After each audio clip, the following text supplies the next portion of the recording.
So moving back to the game of rugby itself then, rugby has developed over the last few years from the fans' perspective into a more dynamic running game. Yeah. You've already touched on how pitches can affect that. Do you think the standard of groundsmanship and the quality of the pitches that are now being produced at the elite level have actually contributed to that, or has it been a demand from the coaches to deliver the pitches that can deliver that kind of game? I think the groundsmen in this country are the best groundsmen in the world. Yeah, I'd agree. Bar none. Bar none.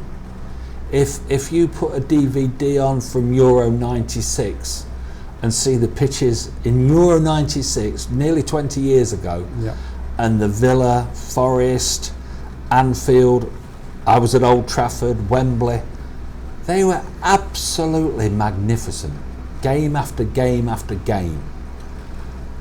In the last 20 years we've learnt more about sand, we've learnt more about Deso, and everything's come together to give us this where we're almost providing the stage. It's the backdrop, it's the London Palladium, and that the groundsman's job is to present that to the nation, whether it be on television or in the stands. Yeah. And for the players, it's got to be safe, it's got to have good traction, and they've got to feel comfortable on it. And I think we've achieved all of that. And I think we've achieved it by the dedication and the ability of the British groundsman, the English groundsman, to learn and to put that into practice. Because it isn't a 9-to-5 job. You have to practice and you have to experiment. In fairness to the people in this country, the manufacturers of some of the aeration machines, some of the mowers, 20 years ago nobody had hoovered the pitch afterwards, but we do now. You watch Match of the Day and there's a team of men walking up behind every cameraman who's doing an interview at the end of the game. There's something happening, isn't there? There's something happening. Yeah. Whereas when I was a kid at Leicester City in the 70s, the game finished and we used to divot the pitch and I was in the bar an hour afterwards. Good time. So professionalism is involved as well. Yes. over the years. You already mentioned that part of your attraction to the role here at Twickenham was working with groundsmen at lower levels and all levels. So that's obviously something that excites you, but how does that actually manifest itself? What do you do? What I do is because the way the RFU is set up, it's such a fantastic game, and it is all ran from Twickenham. Right. So I'm at the hub, and I've got a fantastic staff in Ian and Andy. So what we do is we set perhaps 5 weeks of the year where I go out on the road. There are 6 regions in the country who have a facilities manager. Right. And I team up with him and we go out on the road for 4 days.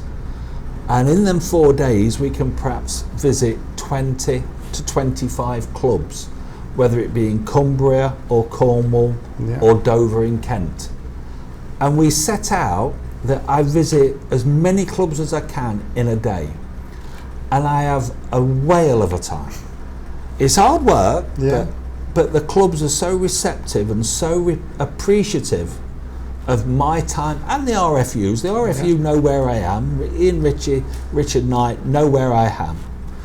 And I go in and I meet the groundsman and I evaluate what kit he's got. Right. Because it's no good me jumping up and down saying the pitch is compacted if he's got a hand fork. Sure. Okay. So it's meeting the groundsman, making friends with the groundsman, sat down with a cup of tea. I think groundsmen are the best tea makers in the world. And just seeing what they've got and how we can improve it. For instance, I've been to 2 or 3 clubs and they don't know where to buy paint from. They go to B&Q on a Saturday morning and get some emulsion. So straight away I put them in touch with a supplier. Okay. I go to other clubs and they're using somebody like Fleet, and I'm chuffed to bits for them, and that's a great paint. Well done, lads. Yeah. And I'll say, do you aerate the pitch? Not really, we haven't got one.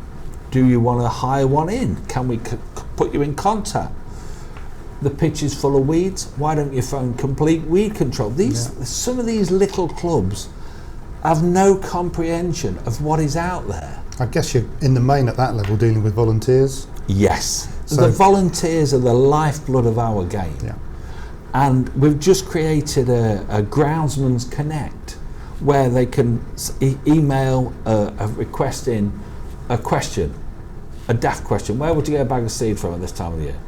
And it's fed through to me and I get back to the club. Obviously it takes a bit of time if I'm not sat at my computer when it comes through, but we really are serious about helping the junior clubs because they are the lifeblood. So essentially a volunteer groundsman anywhere in the country can pop an email in and Keith Kent, yes, the main man at the home of rugby, yes, will give your opinion. Yeah, and I enjoy doing it, and I've had some fantastic days on the road, hard days. I mean, I think I was in Bridlington on the pitch at 9 o'clock at night and the lads were training and I was digging holes in the pitch and they were throwing balls around my head.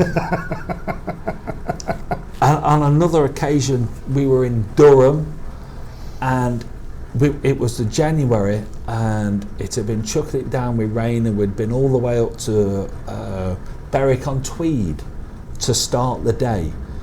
And we worked our way down to Durham and we got to the hotel and we went into this restaurant and we were being served by ladies in Elizabethan dress. And we were sat there in as rags. And the next morning, because it was daylight by then, I was staying at Lumley Castle. and I honest to God, didn't know whether I was in a Premier Inn or where I was. Thought you were dreaming. Or a nightmare maybe. Yeah. But that is, and the clubs they're so receptive and they're so grateful. And it's great to help people. And I get back in and clubs from 2 or 3 years ago will send me pictures of their remedial work. Keith, we used under a ton of sand this year. Brilliant. And we got it from so-and-so, and it's worked. And they send me pictures. And you can't buy that. I was just going to say, for somebody whose attraction to the job was helping people across, the wider world of rugby, that's got to be a real kind of payback for you. It is, but it's also, I think I've got to give credit to the RFU. It isn't done begrudgingly. Okay. It's Ian Ritchie will come up to me and say, I was at such and such a club and the secretary said to me, we had your Keith here the other day and it was great to see him. Brilliant. Okay. So the feedback to the RFU and the warmth that comes with it is reciprocated that yes, we want to get out there. I've not been able to get out as much this year for obvious reasons with the World Cup coming up. Sure. But it's not been for the want of trying.